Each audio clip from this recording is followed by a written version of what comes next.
عثمان تیرے وانگوں مظلوم غر کوئی نہ، 40 دناں دا پیاسا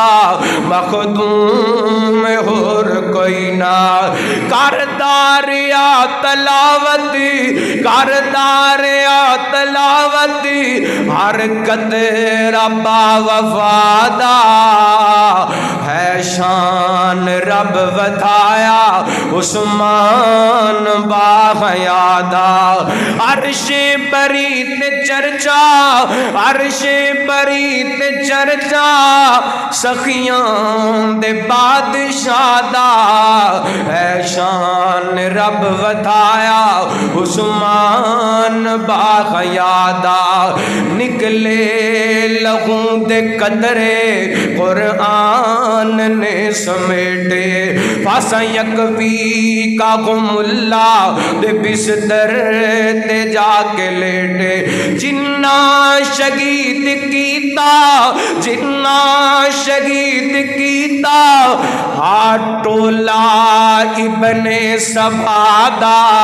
ہے شان رب ودھایا عثمان با حیادا، ہے شان رب ودھایا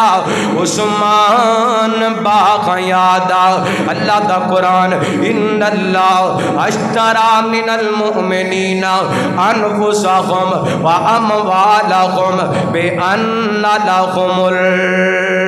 الجنہ، جڑے مومن بندے نے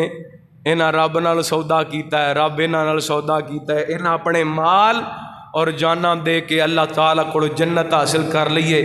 حضرت عثمان نے سارا کچھ برداشت پتہ کیوں کیتا ہے؟ نبی پاک نے فرمایا عثمان تینوں خلافت دی قمیض پہنائی جائے گی تے منافق لوگ اتارن دی کوشش کرن گے، اتنی دیر تک اتاری نہ جتنی دیر تک مینوں مل نہ لوے، مطلب کہ تو شہید کر دیتا جائے، زبردستی اتار لین تے اتار لین، لیکن ایک خلافت چھڑنی، بولو صحابہ نے آ کے حضرت عثمان نو کیا عثمان جی ہن تے نہ باغیاں نہ لڑن دا، لڑائی حلال ہو گئی ہے، فرماندے نے میں تانوں اللہ دا واسطہ دے کے کہنا تسی لڑائی نہیں کرنی، مینوں جویں سونے محمد دی ذات عزیز ہے ایویں سونے محمد دے شہر دا امن بھی عزیز ہے۔